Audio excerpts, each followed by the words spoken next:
प्रेम शुक्ला जी, देखिए सवाल ये है कि आप जाति पर हमला तो सेकेंडरी है। सुन लीजिए मेरे सारे मेहमान, जरा एक बार सुन लें। क्या ये हकीकत नहीं है कि जाति पर हमला सेकेंडरी है? हमला तो राहुल गांधी पर है प्रेम शुक्ला जी। अब राहुल गांधी को कैसे लपेटे में लेना है, उसकी पूरी कोशिशें बीजेपी के सारे नेता करके आते हैं। अब उसके, हाँ बोलिए। यानी सुचरिता जी, अगर अखिलेश यादव एक मिश्रा नाम के पत्रकार से पूछते हैं कि आपको शर्म नहीं आती है, तो ये सारे मिश्राओं पर हमला है क्या? ये सिंह जो है वो सिर्फ जो है सवर्ण जाति के होते हैं। मेरे 10 मित्र हैं जो सिंह सरनेम लिखते हैं, वो पिछड़ी जातियों और अनुसूचित जातियों से है। कैसे आपने सिंह सरनेम पे से पकड़ लिया? अभी सुनील सिंह साजन कह रहे थे कि सिंह जो है सिर्फ अगड़ी जाति के होते हैं। गजब बात करते हैं भाई ये लोग। मैं 10 नाम बता रहा हूँ, 10 मित्र हैं, मैं उनके नंबर भी आपको दे रहा हूँ, आप कंफर्म कर लीजिए। वो अनुसूचित जाति या पिछड़ी जाति से आते हैं। तो आप किसी का नाम पकड़ के जो है, और मिश्रा है तो आपको शर्म आनी चाहिए, शुक्ला है तो आपको शर्म आनी चाहिए, कोई कहते यादव इसलिए आपको शर्म आनी चाहिए। आप जाति देखकर किसी को जो है कास्ट सेविंग करेंगे, और कास्ट सेविंग सबसे अच्छी चीज है क्या? मतलब अच्छा, उन्होंने 85-15 वाली बात कर दी थी। दिया जा रहा है ये, अभी वो 85-15 वाली बात कर रहे थे प्रेम कुमार जी। जाति नहीं पता भाई। अभी वो 85-15 वाली बात कर रहे थे, वो ये बता रहे थे कि क्यों, सुनील जी ने अभी बताया कि क्यों हमला किया अखिलेश जी ने। 10 सेकंड और, हाँ बोलिए, बोलिए प्रेम शुक्ला जी, 10 सेकंड और, ठीक है, बोलिए बोलिए बोलिए सुचरिता जी 10 सेकंड बोलिए सर। 85-15 की बात कर रहे हैं, तो माता प्रसाद पांडे जी जो हैं वो इनके विधानसभा के अध्यक्ष हुए हैं। वो 85 वाले एक 15 वाले हैं भाई। ये तो पीडीए वालों को ये तो प्रेम शुक्ला जी का चक्रव्यूह आप पर आ गया सुनील जी। नहीं चलेंगे, ये एक अलग तरह का चक्रव्यूह है। बता दीजिए भाई, 85 वाले हैं या 15 वाले हैं? अब ऐसे अगर आप करने लगेंगे तो आपके लिए पार्टी में दिक्कत हो जाएगी, क्योंकि अब माता प्रसाद पांडे आपके अध्यक्ष हो गए वहां पर। नहीं, और बाकी सब नेताओं की भी जाति देखकर क्या डिसाइड होगा? आज अपोजिशन लीडर है वो कौन है? वो पीडीए के हैं कि 15 के 85 के हैं? सुनील जी जल्दी से जवाब दीजिए, प्रेम कुमार जी इंतजार कर रहे हैं, वो तब से बोलना चाह रहे हैं। वो 15 के हैं और 85 की लड़ाई लड़ रहे हैं। और जो लोग भी नहीं जानते, मैं आपके कार्यक्रम के माध्यम से बता रहा हूं सुचरिता जी, इस देश में पीडीए की, पिछड़े, दलित, आदिवासी, वंचित, शोषित, पीड़ित की लड़ाई अगड़े समाज के लोग लड़ते आए हैं। गांधी जी अगड़े समाज के थे, लड़ाई पीडीए की लड़ते थे। लोहिया जी अगड़े समाज के थे, लड़ाई पीडीए की लड़ते थे। कपिल देव सिंह जी, आचार्य नरेंद्र देव जी, चंद्रशेखर सिंह जी इस देश के प्रधानमंत्री रहे, अगड़े थे लेकिन पीडीए की लड़ाई लड़ रहे थे। बीपी सिंह जी, जनेश्वर मिश्रा जी, मोहन सिंह जी, ब्रजभूषण तिवारी जी, ये वो समाजवादी पुरोधा हैं जो अपने लोगों के खिलाफ जाके, अपनी बनाई व्यवस्था के खिलाफ जाकर के इन 85% लोगों के हक हकूक, इनके मान सम्मान, शैक्षिक बराबरी, आर्थिक बराबरी, राजनीतिक बराबरी, सुनील जी फिर ये कैसे तय होता है कि शुक्ला जी बीजेपी में है तो वो पिछड़ों की लड़ाई नहीं लड़ेंगे, लेकिन माता प्रसाद पांडे समाजवादी पार्टी में तो वो पिछड़ों की लड़ाई लड़ेंगे?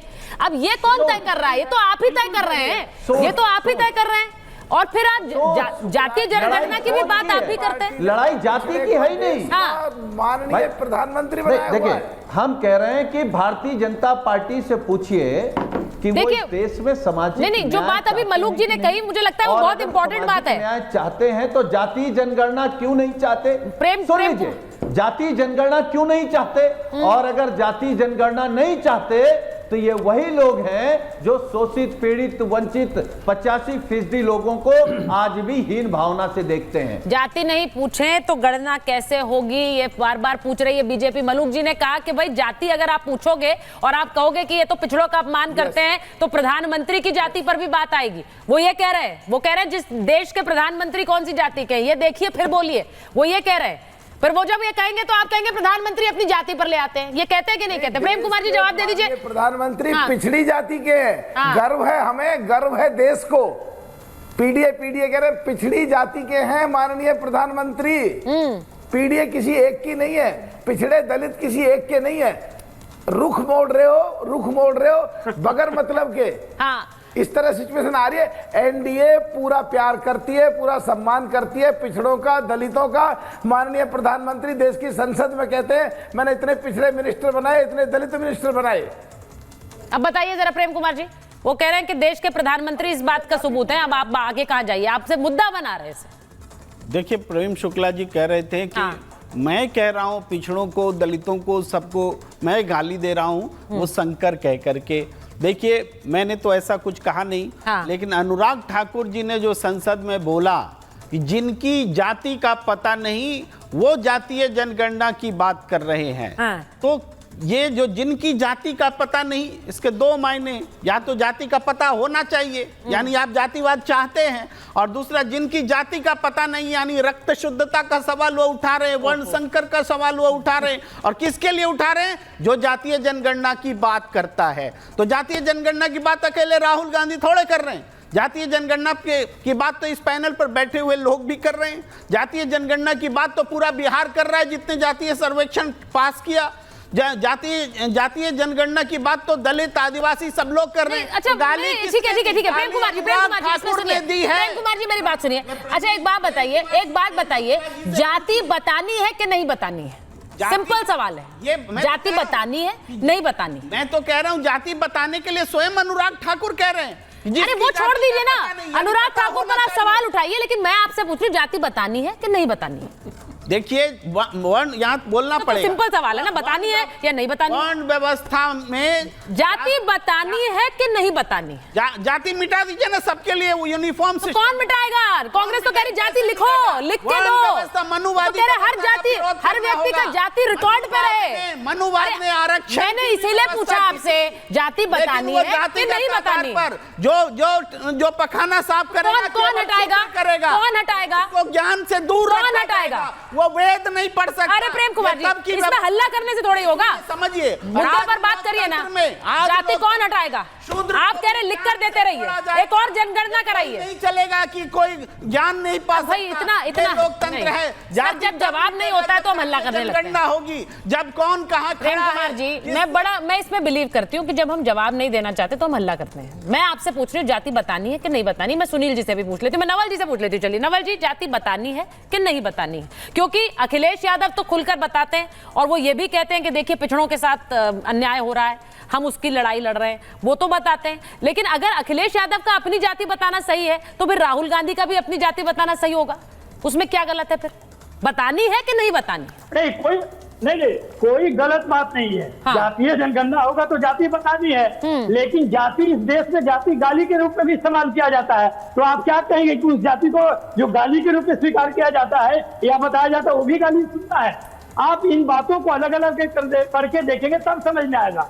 आप सबको मिलाकर देखना चाहते हैं तो आपका कोई एजेंडा कुछ और है। यहाँ पर जो बात कही जा रही है कि जातियों में जो बटा हुआ समाज है और जाति जन्म से निर्धारित होती है और उसके आधार से गैर बराबरी है, तो बिना जाने हम जातिगत गैर बराबरी को दूर कैसे कर सकते हैं? और ये हम नहीं बोल रहे हैं, ये पूरा सामाजिक सिद्धांत में इस बात को बिठारा है कि जब तक हम उसको जानेंगे नहीं, मानेंगे नहीं, तब तक वो दूर ही नहीं हो सकता। जाति तो दूर हो, जाति नाश की बात तो बहुत दूर की बात है। तो मतलब बतानी है जिस तरह से चल रहा है, लेकिन जातीय गैर बराबरी दूर हो सकता है। संविधान ने उसका रास्ता सुझाव दिया है, जिसको आप लाभ करें वो हक है उसका। सर, हर किसी का पर्सनल स्टैंड होता है। मैं ये नहीं कह रही हूँ, आप हो सकता है आपकी पार्टी का स्टैंड के हिसाब से आप बोलना चाह रहे हैं, तो अपना व्यक्तिगत स्टैंड बता दीजिए कि जाति होनी चाहिए कि नहीं होनी चाहिए। मैं ये पूछ रही हूँ क्योंकि हो सकता है क्योंकि आप राजनीतिक दलों से जुड़े हुए व्यक्ति है, आप लोगों के लिए परेशानी है, आप कोई व्यक्तिगत स्टैंड ले नहीं सकते। मैं आपसे पूछता हूँ, इसी समाज में अगर कोई कहे कि आपकी जाति नहीं है तो क्या दूसरा सवाल क्या होता है? क्या तुम कोई जाति ही नहीं है? तो इसका मतलब है जो पहचान भारतीय परंपरा में है वो जाति ही है। जाति से समस्या नहीं है, जातिगत गैर बराबरी से समस्या है। और जिसको आप जातिवाद कहते हैं, जिसको भाजपा जातिवाद कहती है, और इसीलिए वो जातीय जनगणना नहीं कराना चाहती है। जो जातीय जनगणना कराना चाहता है नहीं, तो फिर अगर किसी ने बोला, मैं ये कह रही हूँ, अगर मैंने मान लिया अनुराग ठाकुर सही मंशा से सवाल नहीं पूछ रहे थे, उन्होंने जिस भाषा में पूछा वो बहुत खराब थी, तो उसके जवाब में क्या जवाब होना चाहिए मलूक जी? मेरा सीधा ये सवाल है, या तो इसको गाली मान लिया जाए, राहुल गांधी की जाति बता दिया जाए, ये भी तो एक जवाब हो सकता है। मलूक जी। सुचारिता जी, हाँ बोलिए ना प्लीज। देखिए 1931 में पहली जनगणना हुई थी, जातीय जनगणना। और 1952 में नेहरू जी जब प्रधानमंत्री बने तो उन्होंने जाति जनगणना एक्ट बनाया और उसमें यह था कि जातियों की जनगणना नहीं होनी चाहिए। और 1911 में जब 2011 में जब माननीय प्रधानमंत्री बने मनमोहन सिंह जी तो उन्होंने आदेश करे गलत और वो फाइलों में ही रह गया और वो एक्ट बाधक बन गया। इन्होंने एक्ट क्यों नहीं बदला और जनगणना क्यों नहीं कराई? तो कांग्रेस ने ही तो जनगणना रोकी और कांग्रेस ने ही जनगणना बाहर नहीं आने दी और 60 साल में जनगणना जाति आधार पर कुछ करा नहीं। और ये क्रेडिट अब केवल लेना चाहते हैं, ये ऐसी बात को ले जाना चाहते हैं और खुद की जाति पूछो। अच्छा, एक बड़ी